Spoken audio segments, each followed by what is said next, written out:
Sebenarnya kita sudah terjemah belaka dah, hak baca sana. Dan hak baru ni ada tinggal sikit lagi. Hadis yang ke apa?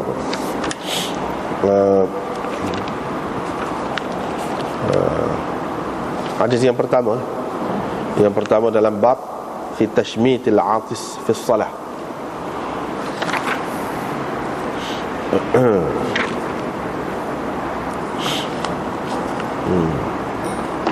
Jadi Muawiyah bin Hakam ni As-Sulami ni, dia cerita kisah dia lah. Lepas tu dia kata, perawi berkata, yani Muawiyah, qultu inna jariyatan li kanat tar'a ghunaymatin qibala Uhud wal jawaniyah idza tala'tu 'alayha ittila'atan fa idza adh-dhi'bu qad dhahaba bi shatin minha.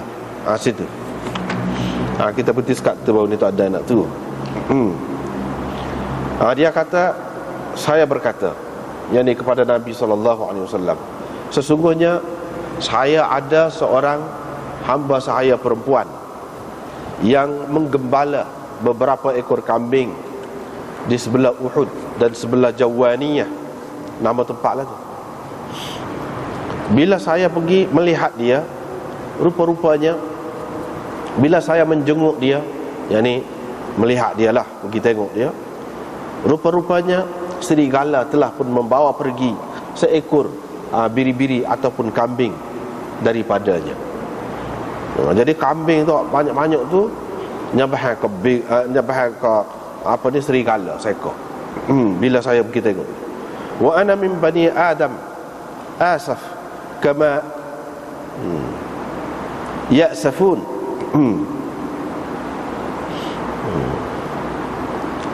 Lakinni sakaktuha sakkatan. Saya seorang manusia biasa, sedih ataupun berasa duka cita seperti mana orang-orang lain berasa duka cita. Tetapi yang melampaunya adalah kelebih sikitlah saya tu, sebab saya tanpa dia. Jadi perbuatannya itu dirasakan besar, satu kesalahan besar oleh Rasulullah sallallahu alaihi wasallam. Fa'azuma dzalika ala Rasulillah. Jadi Rasulullah, mana daripada muka Rasulullah tu nampak Rasulullah berasa ini satu kesalahan besar. Faqultu, saya pun kata, afala a'tiquha, bagaimana kalau saya merdekakan dia? Bolehkah saya merdekakan dia? Nabi SAW pun kata, i'tini biha, bawakan dia kepadaku. Faji'tu biha, saya pun bawa perempuan itu. Nabi SAW pun bertanya, aina Allah, di mana Allah? Qalat fis sama', dia menjawab di langit. Qala man ana, Nabi SAW bertanya, siapa saya? Perempuan itu berkata, anta Rasulullah, engkau adalah Rasulullah. Maka Nabi SAW pun kata, a'tiqha fa innaha mu'minah, merdekakanlah dia ni, kerana sesungguhnya dia mukminah, mukmin. Jadi hak tu sini ni masih lagi cerita hak dulu. Jadi apa yang disebutkan di sini, hak kita selalu dengar dalam setengah-setengah riwayat tu, riwayat yang ringkas. Mana Nabi pernah bertanya seorang hamba saya perempuan, di mana Allah? Dia pun kata di langit. Hak tu ringkas. Hak detailnya hak ni. Dia ada latar belakang dia. Dia ni hamba saya perempuan kepada Muawiyah bin Hakam, yang menjaga kambing dia, gembala kambing dia di sebelah Uhud. Tiba-tiba dia pun pergi tengok, seekor kambing sudah kena bahan kau serigala. Dia pun jadi nak marah lah, moga saya manusia biasa, kata tu, orang biasa. Jadi nak marah. Tapi yalah, lepas pada tu dia nyesal jugalah kira-kiranya. Dia berasa dia terlajak lah. Iaitu dia kata dia tak apa, perempuan. Nabi SAW pun nampak lain lah, muka dia nampak lain, tak suka lah. Pasal tampar tu tak suka. Jadi daripada hadis ni, hak bahagian ni, dulu tu sudah lepas dah, minggu lepas. Hak bahagian ni menunjukkan bahawa sahabat-sahabat ni, seperkaranya sahabat-sahabat ni sebahagiannya di peringkat awal tu memang orang biasa sangat. Bahkan setengah-setengah tu orang panggil Arabi, orang hulu tu, hak darat tu memang kasar sangat. Tetapi apabila mereka ni Islam, sahabat ni Islam, dia berubah. Banyaklah perubahannya. Macam di sini, hamba saya tu nak merdeka ni bukan senang. Hamba tu makna harta lah, harta. Tapi dia tahu benda ni tak boleh, dan Nabi SAW pun menampak tak kena. Jadi dia nak tebuhlah kesalahan dia tu dengan cara lagu mana? Sebab dia tahu dah Nabi SAW sangat-sangat menggalakkan memerdekakan hamba ni. Jadi dia pun tanya, bagaimana kalau dia merdekakan hamba? Itu. Ini perubahan tu. Peringkat demi peringkat, sampai ke peringkat yang paling tinggi, mana sahabat-sahabat ni jadi contoh kepada orang-orang Islam yang datang kemudian. Tapi asal dianya bukanlah semuanya molek belaka, tak. Betul belaka jadi awal, tak. Bahkan hak kebanyakannya teruk. Ada hak biasa bunuh anak, hak minum arak, hak bunuh orang, hak berzina, macam-macam lah. Termasuklah ni kasar juga dia. Itu yang pertama. Yang kedua, perempuan pergi jaga kambing, pergi gemala kambing, pergi padahal jauh sikit daripada kawasan, tak apa. Berdasarkan hadis ni, berdasarkan hadis ni, walaupun dia tu hamba sahaya, tapi dia tu kan perempuan juga. Sekiranya selamat, aman, mana tak apa pergi jauh pun. Salah satu dalil bagi orang yang mengatakan tak apa, kalau nak pergi jauh daripada tuan dia, daripada suami dia, daripada ayah dia dalam keadaan yang aman, salah satunya hak ni lah dalil dia.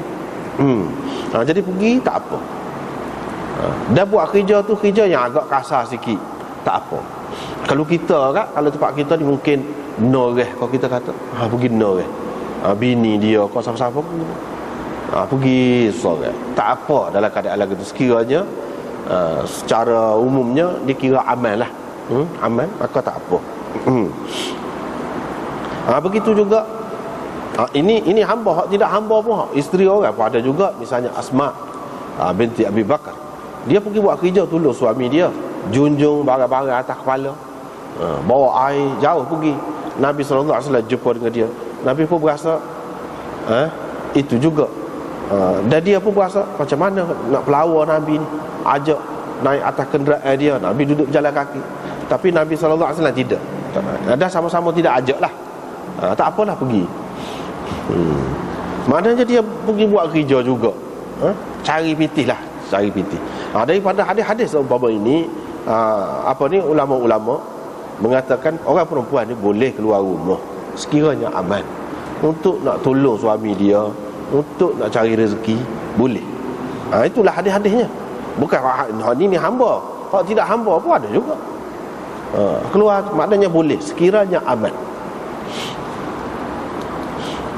Hak dalam hadis hak kata perempuan tak boleh pergi seorang, kena ada mahram dia tu dalam keadaan tidak aman. Itu untuk menjaga keselamatan perempuan itu. Tapi dalam keadaan aman, tak apalah kira-kira.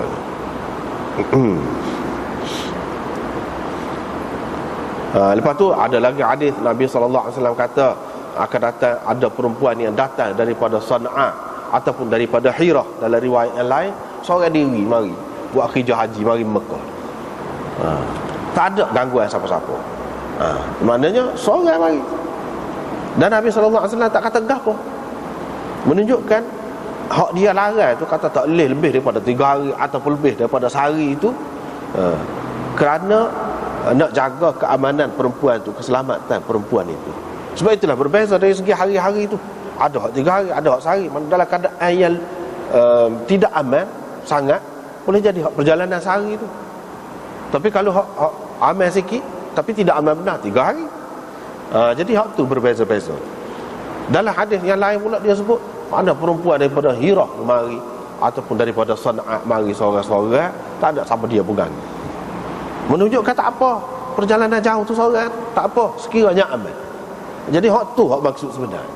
Sebab itulah hadis ni kita kena tengok setengah-setengah orang dia tengok ambil sah gitu. Tu yang jadi masalahnya. Kita tak boleh ambil sah gitu, tengok belakang, tengok. Dan kena ambil maksud dia tu. Maksud dia, tujuan sebenar. Jangan pula itu jauh, salah benar lah kalau kita kata maknanya Islam ni maknanya tidak percaya kepada orang perempuan. Sehingga orang perempuan ni kalau pergi mana-mana kena ada kawalan daripada lelaki. Itu lagi salah. Tak betul nak buat kesimpulan gitu. Hak suruh orang lelaki ada sekali tu untuk keselamatan dia, untuk jaga kebaikan dia, bukan untuk mengawal dan kerana tidak percaya, tidak boleh dipercayai perempuan tu, tidak. Kalau nak kira hak dari segi tak boleh percaya, tak boleh percaya ni bukan orang perempuan saja, orang lelaki pun begitu juga. Hak tu tak tahulah masing-masing hak tu. Jadi kita kena tengok maksud Nabi SAW. Supaya juga ramai orang tak faham kadang-kadang sekarang ni. Dia kata tak boleh pakai kain kalau labuh bawah pada buku lali, tak masuk syurga. Tuhan tak pandai. Tuhan murka. Masuk neraka, ahli neraka. Ada juga. Kelirulah tu. Sedangkan dia tidak tengok hadis yang lain. Saya nak pakai sendiri pakai kain labuh. Pak Nabi SAW dia tanya, dah Nabi acak kali duduk kata gitu, dia tanya lagu mana saya pakai labuh juga. Mu tak, sebab mu tidak maksud tu. Maknanya ada latar belakang dia. Nabi SAW larang tu bukan semata-mata saja-saja gitu, tak. Jadi kalau latar belakang tu sudah tidak ada dah masa kita ni, tak ada lah, tak apalah nak labuh kau nak sikat, kau tak ada masalah dah. Tu. Yang penting sekarang ni kena najis ke tidak kena najis. Kalau siapa meleret tu, siapa kena najis tu, tu tak boleh lah tu. Kerana tu. Tapi kalau jalan tu sudah cuci gapo semua dan tidak ada maksud. Orang zaman dulu, masa Nabi dulu tu, dia kerana nak menyatakan kemegahan dia, kebesaran dia, nak menyatakan kesombongan dia, satu cara iaitu dengan melabuhkan pakaian. Kau labuh pakaian tu makna kau tinggi orang tu. Itu latar belakang hak zaman dia tu. Jadi Nabi SAW sebenarnya nak menghapuskan semangat tu, jiwa tu, jiwa ataupun semangat sombong tu, membesarkan diri, nak membezakan diri daripada orang lain. Hak tu hak dia tak boleh. Itu maksud dia. Bukan maksud dia tu semata-mata kain tu tak ada gapo hak tu. Mungkin kalau pada masa tu ataupun pada masa lain orang pakai sikap tu dengan maksud nak sombongnya, cara pakai sikap tak boleh juga. Maksud tu. Dan hak ni tidak terikat dengan kain. Itu satu contoh zaman dia kain. Kalau zaman kemudian, zaman tu tak ada spek. Kalau kemudian orang pakai spek tu dengan maksud tu, tak boleh juga. Dengan maksud nak menyatakan kesombongan dia, kebesaran dia, kekayaan dia, dengan maksud tu, lebih dia, tak boleh juga. Sopa je. Bukan terikat dengan kain tu, tapi setengah-setengah orang dia terikat dengan kain. Jadi dia kata tak boleh. Dia kena pakai sekat betih. Iyalah, kita tidak nak kata gap. Orang kalau nak pakai lah. Tapi kita tak payah lagu tu. Tak payah lagu tu. Bahkan dia ada latar belakang dia. Sekarang ni pun ada. Kalau kalau kita tengok cerita-cerita lah, kadang-kadang tengok cerita TV tu, kalau orang putih menikah kan, dia pegang kain, ekor kain tu. Nak menyatakan nak mulia ke dia tu lah. Akak kain dia, labuh kain. Jadi zaman jahiliah dulu ada lagu tu. Bukan orang perempuan saja, orang lelaki pun ada. Kau besar, kau ramai orang yang pegang ekor kain dia, akak ketika dia berjalan. Itu adalah satu cara nak menyatakan kesombongan. Supaya juga Nabi SAW larang makan di atas meja. Makanan letak atas meja. Setengah-setengah orang tu yang dia tidak faham, dia kata tak boleh makan atas meja. Nabi larang. Jadi kalau orang itu tidak mengikut sunnah, dia tak faham. Hak tu pun dia ada latar belakang dia juga, berkait dengan zaman tu. Kalau zaman satu zaman orang tak terfikir dah benda makan lagu ni untuk menyatakan sombong, jadi kita lebih pada orang lain, tak terfikir pun lagu tu, maka tak apa dah lah, tak ada ilat dia. Sebab kepada pengharaman dulu tak ada. Jadi orang zaman dia tu, zaman Nabi SAW tu, Orang hak besar-besar ni, hak megah-megah ni, hak takabur ni, dia makan beza daripada orang lain. Orang lain makan letak atas latar. Apa kain letak roti atas latar gitu. Dia ni tidak. Ada meja, dia duduk betul gitu. Cara makan tu tidak bokok gitu, tak. Duduk betul. Tanda dia ni orang besar lah, kebesaran. Jadi macam-macam manusia nak menyatakan kebesaran ni, macam-macam cara dia. Jadi hak Nabi SAW nak buat sebenarnya semangat tu. Tak kira lah apa pun dengan cara dalam bentuk lain, hak tak ada sama dia pun tak kira lah. Termasuk belaka. Ni kalau kita terikat dengan hak tu, jadi meja saja. Kalau galai, kalau ada maksud tu, maksud nak menyombong tu, nak membesarkan diri, nak menampakkan keangkuhan tu, tak boleh belaka. Kalau kita faham gitu, nampaklah luah agama ni. Dia tidak terikat dengan satu bentuk. Tidak. Hak maksud sebenarnya dia nak bersih hak dalam tu, hati kita, nak betul peribadi kita. Hak tu kita sepatutnya ambil faham. Setengah-setengah orang dia tak faham, lagu sana lah, maka jadi sempitlah Islam tu. Jadi terhak sangat. Kalau Nabi naik unta, naik kuda, harus kata. Jadi kita tak boleh kata apa dia naik kereta, naik kapal terbang ni, moga Nabi tak ada kan. Jadi tidak sunnah baik orang naik lagu tu, tak kena tu. Kita kena fikir gini, bapa yang Nabi naik kuda, padahal dia boleh jalan kaki. Jalan kaki pun siapa juga, tujuan dia nak cepat. Nak cepat tu maksud dia. Jadi kita sekarang ni kalau naik kapal terbang ke naik kereta, nak ke dia? Nak cepat. Nak cepat tu ada tu sunnah dia, maksud dia. Bukan zahir. Jangan terikat dengan zahir. Kalau terikat dengan zahir, padahlah kita. Jadi nampaklah Islam ni maknanya untuk orang zaman dulu, tidak sesuai. Tapi kalau kita tengok maksud dia tu sesuai sampai ke bila-bila. Sampai ke bila-bila. Maksud Nabi tu, dia naik kuda tu untuk apa? Maksud dia. Cuma pada masa tu kenderaan yang ada, hak paling lajunya kuda. Maknanya dia telah memilih yang paling laju dah. Jadi kalau masalah yang ada hak lebih laju lagi, dengan maksud hak Nabi nak tu ada, dapatlah sunnah tu juga.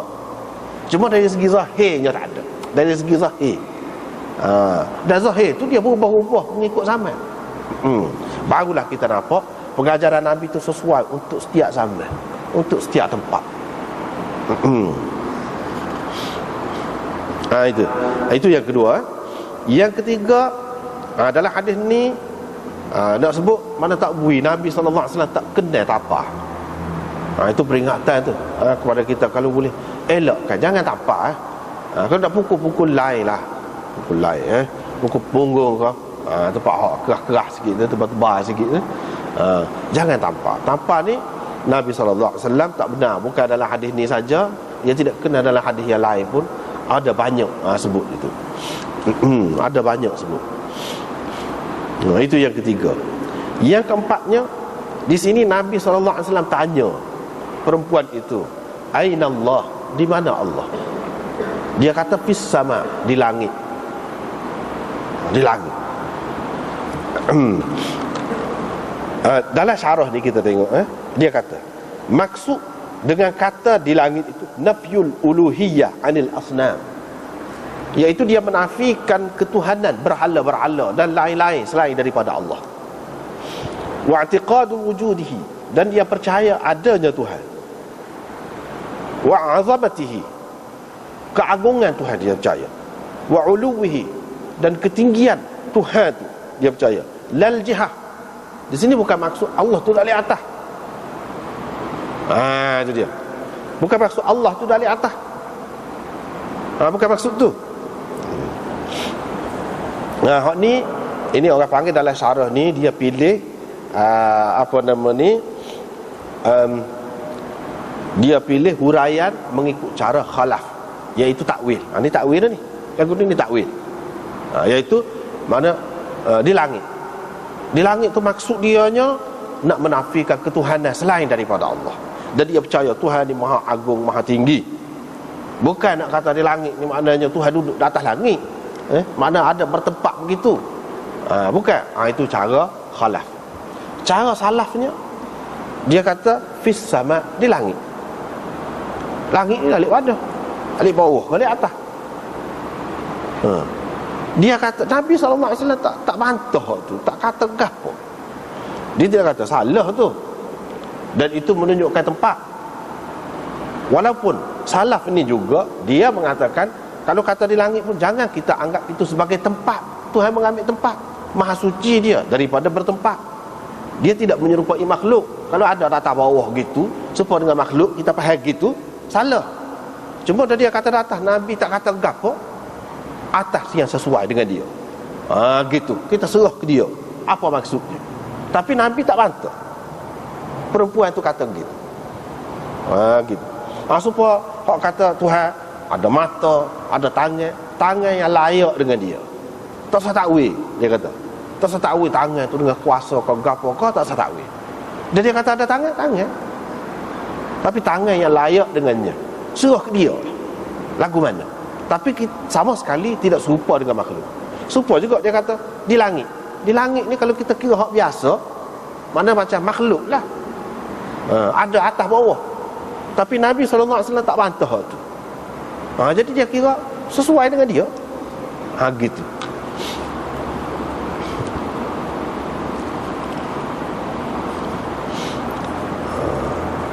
Lepas tu Nabi SAW tak tanya dah hak lain-lain.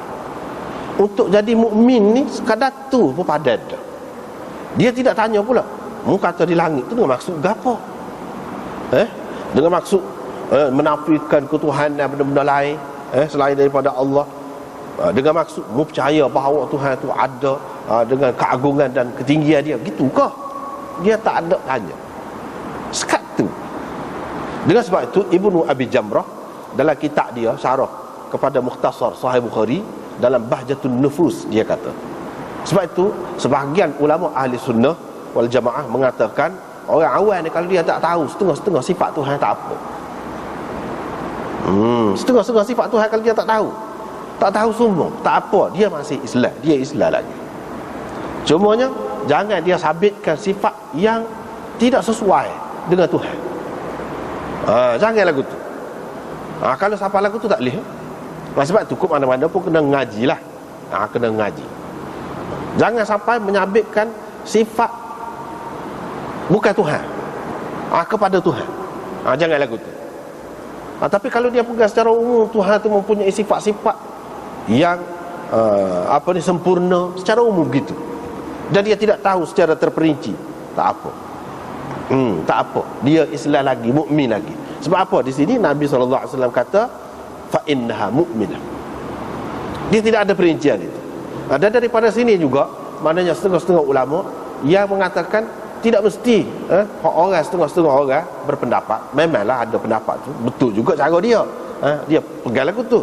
Dia kata tak boleh, sekurang-kurangnya kena tahu 20 sifat tu, ataupun sifat 13 kita kata. Orang panggil sifat 20. Tapi golongan yang lain mengatakan tidak begitu. Tengok dalam hadis ni dia tak ada sebut. Mu tahu sifat Tuhan itu bersifat dengan gapo-gapo. Adakah dia perincian lagu tu? Tak ada. Lagu ni saja apa padan. Gitu. Tidak kata tak sah. Cuma syarat dia jangan sampai dia menyabitkan sifat yang tidak layak dengan Tuhan itu kepada Tuhan. Jangan lagu tu. Kalau dia tak tahu sebahagian sifat Tuhan, tak apa. Bahkan berapa ramai dia kata, Ibnu Abi Jamrah kata, sahabat-sahabat ni dia tidak tahu banyak lagi sifat Tuhan, dia tidak tahu. Tapi setelah itu pun sudah dikira Islam dia. Termasuklah hak ni. Termasuklah hak ni sahabat. Dan bila dia beriman, mana sahabiah adalah dia ni. Cuma kalau kita tahu lebih banyak perincian-perincian dia tu lagi molek. Hak tu ke mana-mana pun lebih molek. Hak tu. Jadi setengah-setengah orang yang mengatakan tidak wajib sifat 20.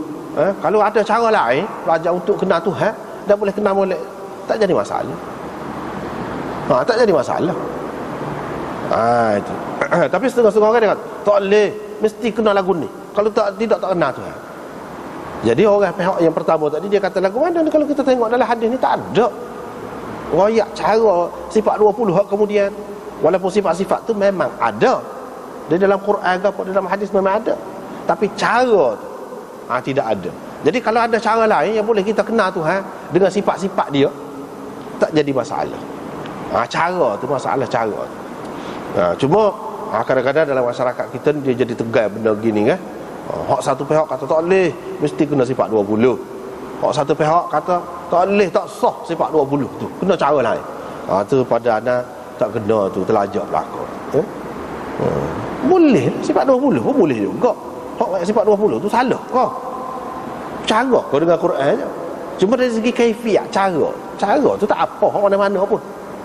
Tapi jangan sah pula sampai menafikan hak soal lagi tu pula.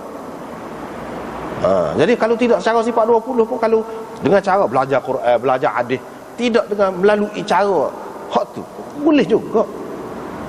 Setara ni pun dia kira mukmin ada. Setara ni mukmin ada. Padahal mana ada perincian sifat 20 gapo je, tak ada. Jadi makna kedua-dua cara tu boleh, tak perlulah kita duduk bertegang sebenarnya. Tak perlu. Sebab kedua-duanya ada. Kedua-dua cara tu ada. Kalau kita tengok dalam hadis, tak ada lah dia tekan sangat dari segi cara nak kenal Tuhan tu, cara begini, mengikut satu aliran lah kita kata.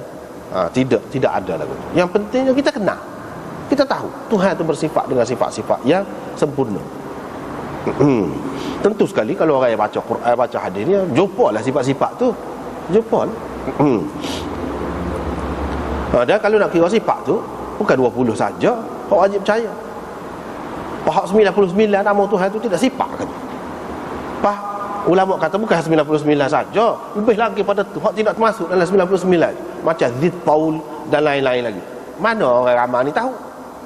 Kena kira lebih pada 20 lagi, lebih pada 99 ada lagi sifat Tuhan. Cumanya dalam hak pengajian sifat 20 tu dia ada sebut walaupun 20 dan dia ada Tuhan mempunyai segala sifat kamalah. Hak tu penguji tu, molek tu. Sebut 20 hak kasar, hak besar, selalu jumpa dalam Quran ke apa, dalam hadis. Tapi bukan makna menafikan sifat lain.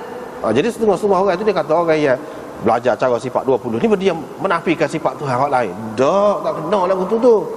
Dia tidak menafikan sifat Tuhan hak lain. Cuma itu sistem pengajian dia. Dah hak ni hak penting. Hak lain ada lagi. Dan itu sudah terkandung di dalam dia kata sifat-sifat kamalat, segala sifat yang sempurna secara umum.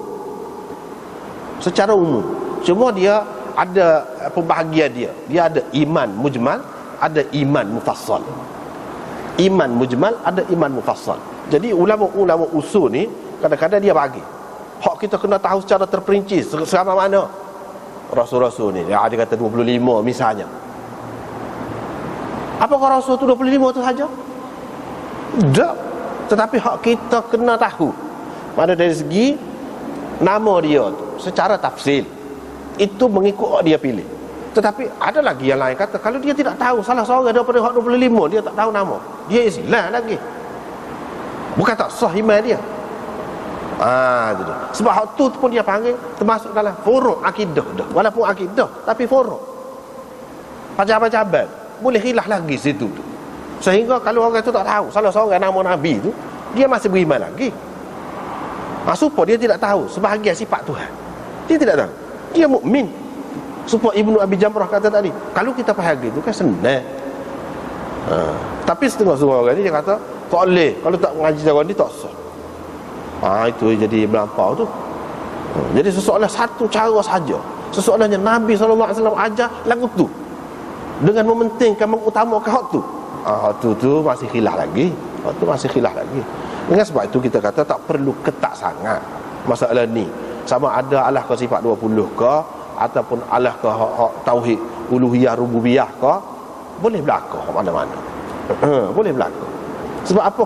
Kedua-dua aliran tu akan banyak lagi aliran yang lain, semuanya nak menyabitkan sifat-sifat yang telah disebutkan oleh Allah, ada padanya di dalam Quran dan dalam hadis. Katakanlah orang itu, misalnya Ibnu Hazm dan ramai lagi, dia tidak mengikut Asy'ariyah, dia berbeza daripada hak lain, tapi dari segi akidah hak kasar-kasar tu serupa. Jadi ahli sunnah juga. Kita tak boleh kata mana kalau orang tidak ikut cara Asy'ariyah ni tidak ahli sunnah, ataupun kalau orang ikut cara ni tidak ahli sunnah. Tak boleh lagu tu. Sebab ahli sunnah tu luas. Ahli sunnah tu luas maknanya. Sebab itulah dalam kitab Syarah Ihya Ulumuddin Ithafus Sadatil Muttaqin, dia sebut pembahagian ahli sunnah ni. Sekurang-kurang secara kasar 3 dia bagi. Iaitu ahlul hadis. Ahlul hadis. Yang kedua ahlul nazar. Yang ketiga ahlul wijdan. Tiga-tiga ni ahli sunnah belaka. Ahlul hadis maknanya dia tidak mengikut cara Asy'ariyah, Maturidiyah, tidak mengikut cara sifat 20, tidak apa. Dia berdasarkan Quran, berdasarkan hadis. Tapi serupa ya, dari segi kepercayaan tu serupa je. Cuma cara dia tu berbeza. Hak tu pun ahli sunnah juga. Hak cara sifat 20 ni, dia sebutlah Maturidiyah, Asy'ariyah. Ini pun ahli sunnah juga. Ahli sunnah juga. Cuma dia ambil cara nazar. Ahlun nazar dia panggil. Mana dia banyak guna dari segi fikiran, logik.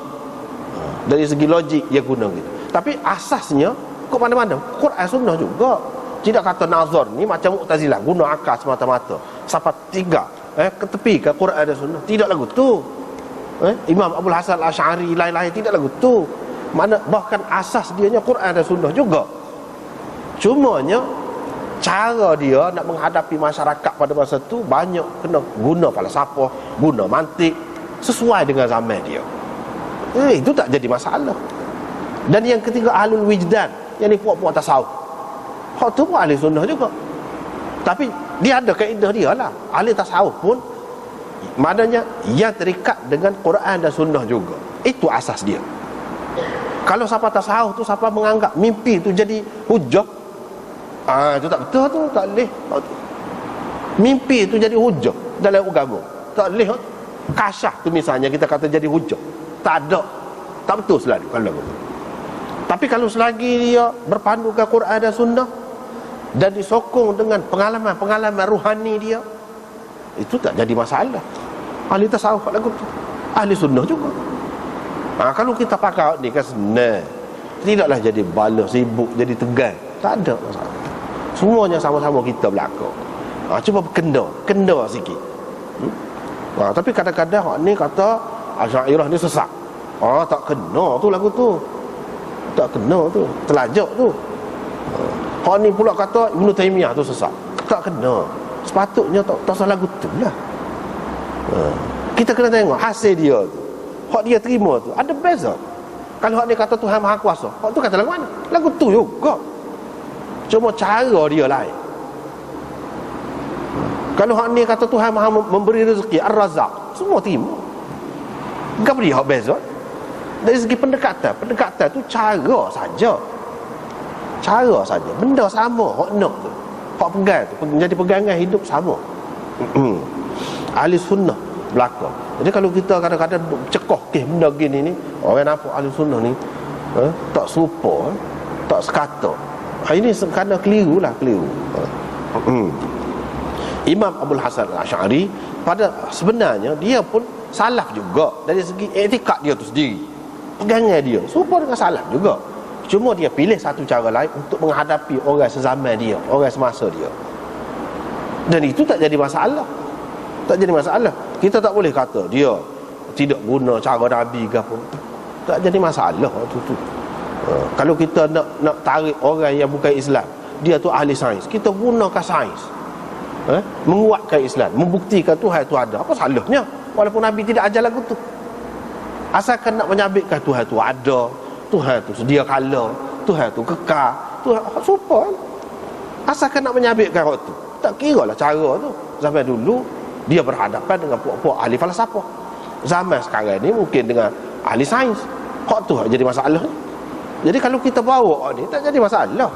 Itu menunjukkan cara nak membuktikan, nak menerima tentang ketuhanan itu banyak cara dia, tidak terhad. Dah hak tu tidak jadi bid'ah, hak tu tidak jadi bid'ah. Sebab kita tengok cara benda tu hak diterima tu sama. Tapi kalau kita boleh puas hati, tentulah lebih baik. Kalau kita tak usah takwil-takwil, kalau kita boleh puas hati, itulah orang dia kadang-kadang dia tidak lagu tu.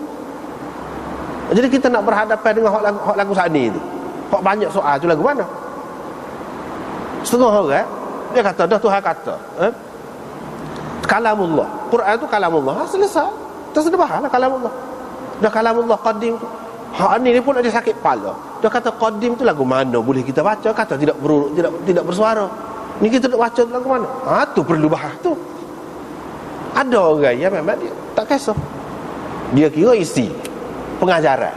Dia kira memang tak boleh nak tanding kalam Allah ni, Quran ni dengan hak lain-lain. Memang hak ni sini pun apa beza dah. Pada hak tu lah. Tak sedut bahas lah hakikat dia tu. Tapi setengah orang tidak gitu. Kita nak buat lagu mana hak lagu ni? Orang ni banyak macam. Jadi sebab itu molek cara Asy'ariyah ke apa, cara Maturidiyah, dia layan orang tu sesuai dengan keadaan. Jadi dia faham lah cara, dengan cara akal tu, guna akal. Bukan makna dia bergantung dengan akal. Tidak. Akal lah yang menentukan segala-galanya. Kalau lagu tu jadi Mu'tazilah pula.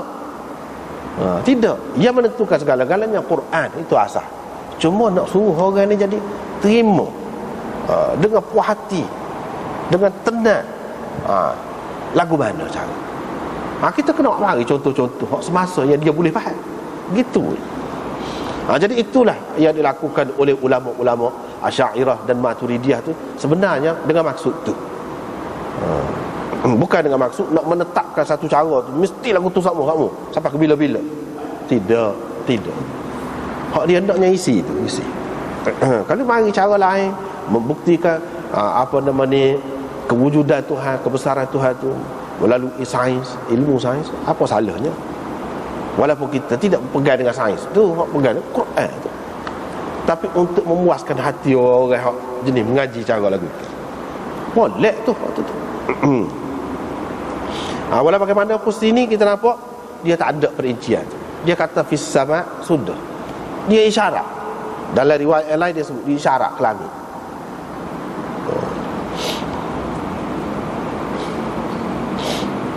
Sebenarnya kalau kita nak bahas langit itu pun, langit duduk atas. Kita kata kalau lah muka bumi ni bulat, kita kata hak ni duduk atas dia, hak duduk bawah dia, atas dia hak mana?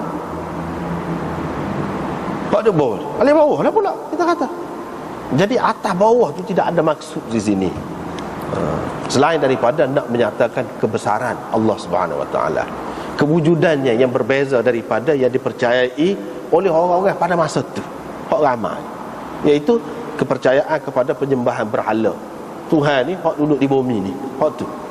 Jadi dia bila sebut fis sama itu maksudnya. Sebab dia pun dengar dah Nabi SAW duduk ajar ni tentang Tuhan ni. Tuhan lagu mana? Tahu dah. Tuhan ni berbeza daripada yang lain. Dan ada juga di dalam Al-Quran disebutkan a'amintum man fis sama. Man fis sama itu setengah ulama mentafsirkan Allah man fis sama. Jadi tidak ada percanggahan dengan hak ni.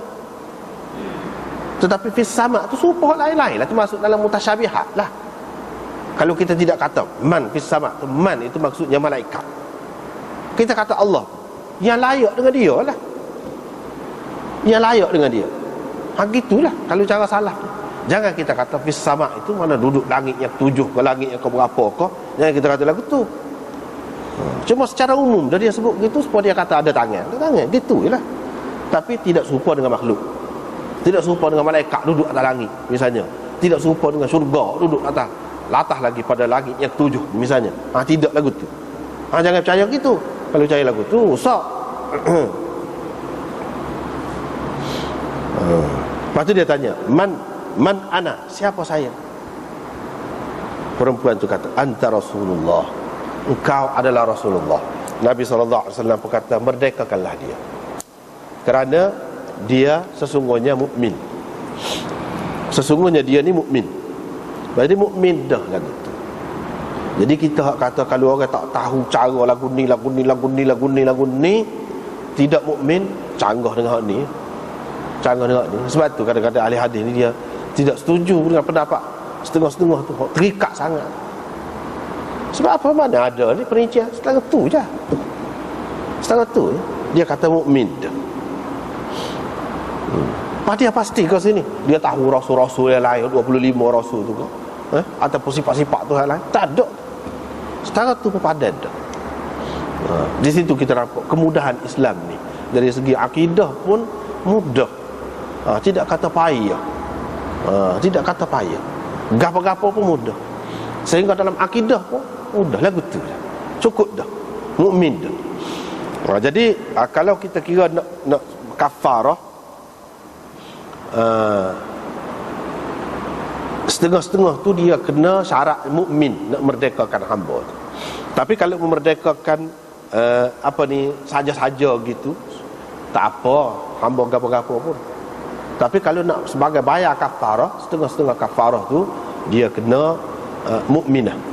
Jadi di sini ni adakah kena kafarah dia ni? Dia tidak melakukan sesuatu yang kena bayar kafarah di sini. Jadi kena merdekakan hamba ni, dia nak merdeka dengan sukarela. Tapi apa Nabi SAW kata mukminah? Maknanya orang mukmin lebih-lebih lagi lah. Patut mana kamu nak merdekakan. Bukan makna syarat kepada dia tu, di sini tidak ada syarat. Dia sendiri yang kata kepada Nabi nya nak merdeka tu. Bukan Nabi suruh dia. Tak apalah. Lepas pada tu cerita dia lagi. Dia kata bila dia pergi kepada Rasulullah sallallahu alaihi wasallam, aku diajar beberapa ajaran Islam. Di antara yang dia ajarkan kepadaku, apabila engkau bersin, kau kata alhamdulillah. Bila seseorang yang bersin itu dia kata alhamdulillah, kamu kata yarhamukallah. Itu di antara yang diajar kepada dia. Dia kata ketika saya sedang duduk sembahyang dengan Nabi sallallahu alaihi wasallam, tiba-tiba ada satu orang bersin. Dia pun kata alhamdulillah. Jadi orang tu dalam sembahyang kau, di luar sembahyang kau, ada dua kemungkinan. Tetapi yang jelasnya di luar sembahyang, di luar sembahyang. Kecuali orang yang tidak tahu supaya dia juga. Supaya dia juga. Mana tidak kata alhamdulillah dalam sembahyang. Walaupun itu masalah khilaf lagi lah kalau dalam sembahyang. Hak munasabahnya kita kata luar. Kira kita katakan orang itu sudah tahu dah lah, kita kata. Dia pun dia kata, saya pun kata yarhamukallah dengan penderah suara saya, kata. Orang pun tengok belakang ke saya, kata. Sehingga menyebabkan saya naik marah. Jadi bila dia celung ke saya tu, pakak tengok. Jadi saya kata dalam hati saya, apa tengok dengan ekor mata lagu tu, dengan celung lagu tu. Dia berkata, mereka pun bertasbih, subhanallah. Bila Nabi SAW selesai sembahyang, Nabi SAW pun tanya, siapa dia? Orang kata tadi yarhamukallah juga. Orang pun kata ni Arabi ni ni dia orang ulu ni. Nabi SAW pun panggil aku. Dia pun rayak aku, sembahyang ni sebenarnya untuk baca Quran, untuk mengingati Allah. Apabila engkau berada dalam sembahyang, biar itu semua ada dalam sembahyangmu. Hak tu lah ada dalam sembahyangmu tu, baca Quran, zikir kepada Allah, bukan hak tadi. Dia kata tak pernah kulihat seorang guru, seorang pengajar sama sekali yang lebih lembut, yang lebih lembut, yang lebih bersimpati daripada Rasulullah sallallahu alaihi wasallam. Maknanya dia tidak marah. Nabi sallallahu alaihi wasallam tidak marah ke dia, tidak kata gana-gana, bahkan royak ke dia. Royak gini. Supaya juga hak kecil dalam masjid tu kan, orang lain nak tekan begini, Nabi sallallahu alaihi wasallam larang kan. Lepas pada dia kecil, biar dia kecil. Bila kecil, suruh pergi cuah. Air steamboat. Gitu, dia tidak marah. Lepas tu dia pun royak. Dia royak boleh. Supaya tu juga. Mana Nabi SAW sama-sama pun dari segi pendidikan dia ajar ni cara bergaluh. Cara bergaluh. Tepat bergaluh tu lah. Ada juga tempat kasar, tempat nak pergi perang, takkan nak bergaluh lagu ni. Dia tepuk dada. Siapa bekah tadi? Kalau tepuk kau, mana nak bekah nak? Ada juga ketika lagu tu. Derah lah dia tarik, senyah. Kita kata senyah. Ada juga. Ketika gitulah. Tapi ketika dalam keadaan gini, biasanya lembut. Cara dia. Jadi hak kita naknya dalam bab yang kita baca ni, dalam sembahyang tak boleh nak jawab orang kata alhamdulillah kerana dia bersin, kita nak kata yarhamukallah, tak boleh. Nak jawab salam ke nak apa-apa, tak boleh berlaku. Dalam bentuk percakapan dengan orang balah-balah gitu, tak boleh. Habislah situ. Lepas tu hak malam ni kita baca bab lain pun dah. Baru ni kita sudah baca dah. Babut ta'min wara al-imam. Ini bab mengucapkan amin di belakang imam. Jadi hadis itu yang mula-mula daripada Wa'il bin Hujr. Dia kata Rasulullah sallallahu alaihi wasallam bila baca waladdallin, habis itu dia kata amin, dan dia akak suara dia derah, amin, derah. Dalam beberapa riwayat yang kedua pun lagu tu juga, dia sembahyang di belakang Rasulullah sallallahu alaihi wasallam, Rasulullah pederah sebut amin itu. Dalam riwayat yang ketiga, riwayat daripada Abi Hurairah, dia kata Rasulullah sallallahu alaihi wasallam bila baca ghairil maghdubi alaihim waladdallin, dia kata amin, sehingga dengar orang hak duduk dalam saf pertama yang mengiringi dia tu. Dengar. Itu yasma'a boleh, yusmi'a pun boleh. Kalau yusmi'a sehingga dia memperdengarkan. Jadi dia kata amin tu sekira-kira orang hak duduk dalam saf yang pertama di belakang dia tu dengar. Tidaklah dengar benar. Mana kalau lagu tu tidak dengar benar. Tapi orang di belakang dia adalah sah yang pertama tu dengar. Itu hadis yang ketiga. Yang keempatnya riwayat daripada Abi Hurairah, Nabi sallallahu alaihi wasallam bersabda, apabila imam baca sekat tu ghairil maghdubi alaihim waladdallin, baca sekat tu kamu ucapkan amin. Lepas tu seterusnya kita sudah baca dah baru ni. Tengoklah dulu. Jadi hak ni masalah ni dia ada khilaf di antara ulama. Khilaf. Sebelum pada kita pergi kepada khilaf tu, apa makna amin tu dulu? Ucapkan amin tu dulu apa makna? Ada beberapa makna dia yang disebutkan oleh ulama. Ada kata lagu ni, ada kata lagu ni, boleh jadi belakalah. Yang pertamanya maksud dia, ya Allah perkenankanlah. Itu makna amin. Doa. Ia bukan sebahagian daripada surah Fatihah. Tidak. Ia adalah doa yang disunatkan baca selepas Fatihah. Doa. Dengan sebab itu tak boleh sambung, kena berhenti. Kena berhenti. Habis Fatihah tu kena berhenti. Lepas tu sebab tu dia ada saktah dulu, kan kita sudah baca dah dalam hadis dulu, ada saktah. Dua tempat.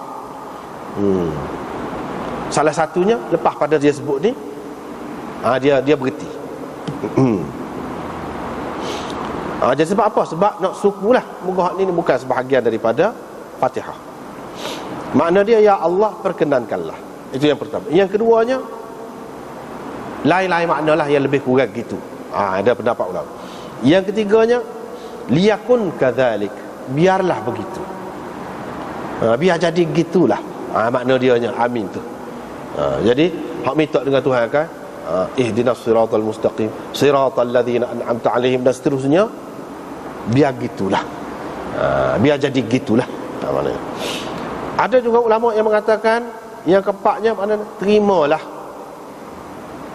Yang kelimanya jangan engkau sia-siakan harapan kami.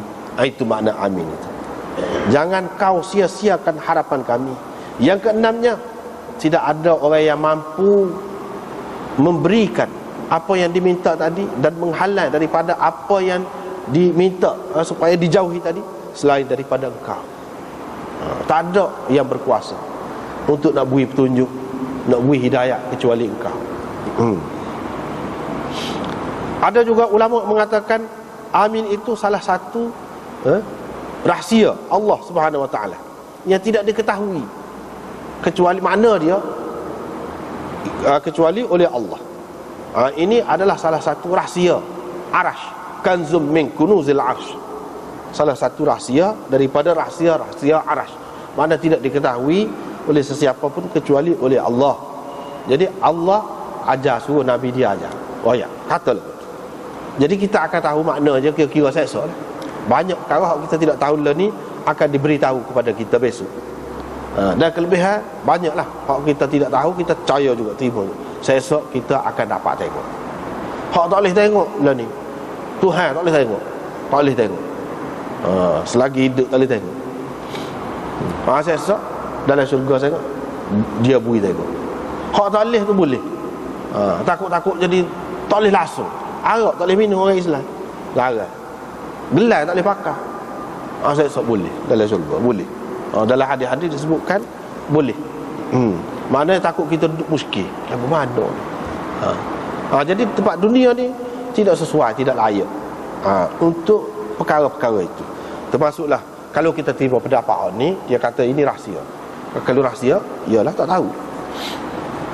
Tetapi kebanyakan ulamanya mengatakan hak tadi lah, bukan tak tahu. Hak tu bahasa Arab. Dalam bahasa Arab ni maklumlah bahasa dalam bahasa Arab. Mana dia apa tadi lah.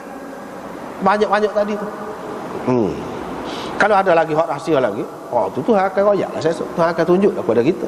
Hak tu di luar lah daripada pengetahuan kita, tapi boleh kita tahu juga. Sebab hak ni bahasa Arab.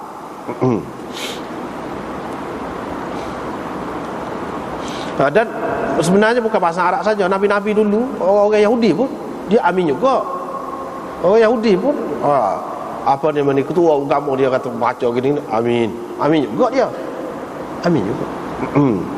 Jadi maknanya amin ini bukan baru Nabi kita ajar. Sebelum pada tu ada dah. Dia ajar oleh Nabi-Nabi sebelum lagi daripada Nabi kita.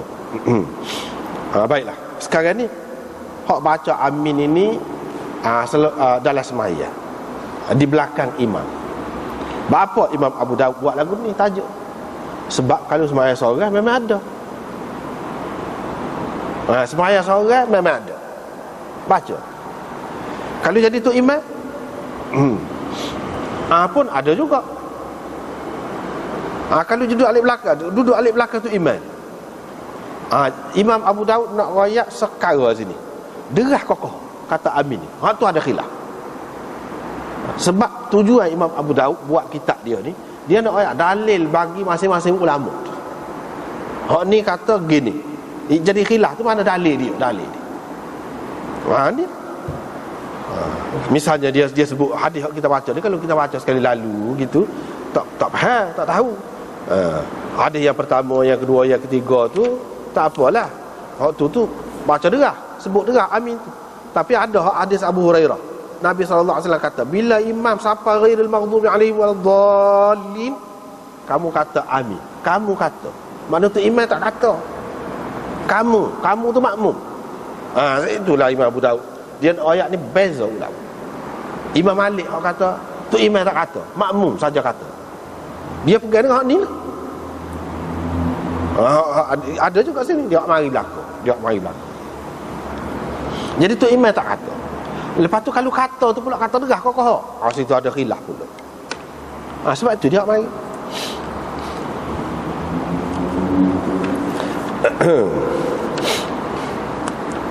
Jadi kalau kita tengok kepada mazhab dalam perkara ni, maka kita dapati orang yang kata makmum kata derah tu, dan imam pun kata derah juga, amin tadi.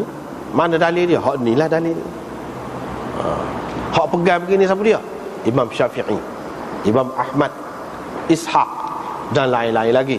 Termasuklah imam-imam mazhab Zahiri lagu tu juga. Tapi Imam Malik tidak lagu tu. Imam Abu Hanifah pun tidak lagu tu. Imam tak baca, tak kata amin, makmum saja kata. Tapi kalau sembahyang seorang, baca belakang sembahyang seorang, makmum kata amin. Tu imam tak kata. Malik pun lagu tu juga. Cuma makmum nak kata derah ke tidak? Tu imam tu tak katalah makmum nak kata derah ke tidak. Dalam mazhab Malik ada beberapa pendapat. Tapi kalau dalam mazhab Syafi'i, tu imam pun kata derah, makmum pun derah juga. Itu dia beza dia. Sebab apa? Sebab Imam Malik dia kata ini pembahagian. Bila imam baca sekat ni, kamu kata. Jadi hak tadi tu hak imam bagi. Bila bagi maknanya tu imam tak baca lah. Sebab itulah Malik ni dia kata bila imam kata sami Allahu liman hamidah, kamu kata Rabbana lakal hamd. Dia kata hak tu imam kata sami Allahu liman hamidah. Tu imam tak kata Rabbana lakal hamd. Dia bagi gitu. Daripada awal lagi dia bagi tu. Imam dengan makmum. Jadi di antara hak baginya hak ni, imam baca sekatu, lepas tu dia tak kata amin, makmum hak kata. Supaya juga bila imam kata sami Allahu liman hamidah, kamu kata rabbana lakal hamd. Mana imam tak kata rabbana lakal hamd, makmum tak kata sami Allahu liman hamidah, rabbana lakal hamd. Itu mengikut Malik mazhab dia.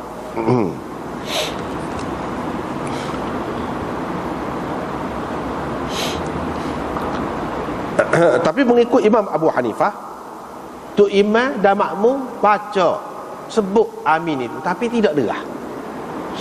Tu imam pun kohar, makmum pun kohar. Tu kalau mazhab Imam Abu Hanifah. Tu imam kohar, makmum pun kohar. Dan disebut dalam kitab kita ni, mengikut qaul jadid mazhab Syafi'i sebenarnya, dia kata tu imam, makmum pun kohar juga, kata dia. Jadi hak derah ni qaul qadim. Hak derah makmum ni qaul qadim. Dia sebut. Wa bihi qala al-Imam Asy-Syafi'i rahimahullahu ta'ala fil jadid fil ma'mumin. Wa fil qadim yajhar. Derah. Qala fi kitabil dalam kitab Imam Syafi'i kata, fa idza faragha min qira'ati ummil Quran qala amin. Bila tu imam tu habis baca ummil Quran, dia kata amin. Dan dia angkat suara dia tu, derahlah kata tu, liyaqtadiya bihi man kana khalfah, supaya diturut oleh orang hak di belakang dia tu. Fa idza qalaha qaluha, bila tu imam kata amin itu, mereka pun kata juga sekali dengan tu imam itu. Wa asma'u anfusahum, sekadar mana? Sekadar mereka memperdengarkan diri masing-masing. Sekadar mereka memperdengarkan kepada diri masing-masing. Wala uhibbu an yajharu biha, saya tidak suka mereka yang makmum tu berderah. Fa in fa'alu fala syai'a alaihim, kalau berderah juga tak apa, tak apa. Dia kata hadza qauluhul jadid. Adalah kitab ini qaul jadid Imam Syafi'i. Tak apalah tu. Waktu tu dalam kitab Iqna' apa pula dia mai, tak apalah.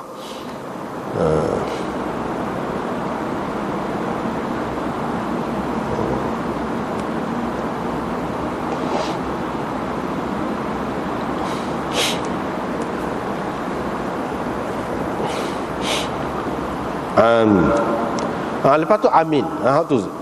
Lepas pada amin tu, kalau sambung galai sikit lagi, boleh ke tidak? Kalau sambung galai lah, amin ya rabbal alamin, boleh ke tidak? Ni dia kalau dalam kitab kita ni nombor 3, Ibnu Ruslan berkata, ashab kita mengatakan molek berhenti sebelum daripada amin itu, supaya ia berbeza, terpisah daripada Quran. Qala Syafi'i, dia kata, Imam Syafi'i berkata, kalau seseorang itu tambah lafaz rabbal alamin dan sebagainya daripada zikir, fahasan, molek, tak apa. Nanti kita akan sebut ada hadis juga, boleh tambah sikit. Lepas tu kalau kata amin, amin, amin 3 kali, laguan. Ada juga orang kata boleh, dan ada hadis juga. Ada hadis juga. Tapi hak moleknya sekali je lah, sekali je. Dan tak usah sambung mana-mana lah. Sebab apa? Hak kebanyakannya hadisnya hak sebut sekali je, dan tak ada tambah apa-apa. Tapi kalau tambah, masih ada lagi hadis, dan hadis itu pun sahih juga.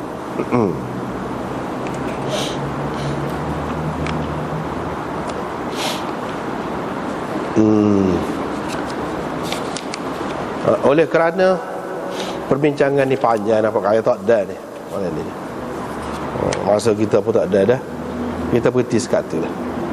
Sambung InsyaAllah minggu depan. Kita sambung minggu depan. Oleh kerana masa tak ada, sebab perbincangan perpanjang lagi, kita berhenti sekat tu lah. Wallahu a'lam. Wa akhiru da'wana.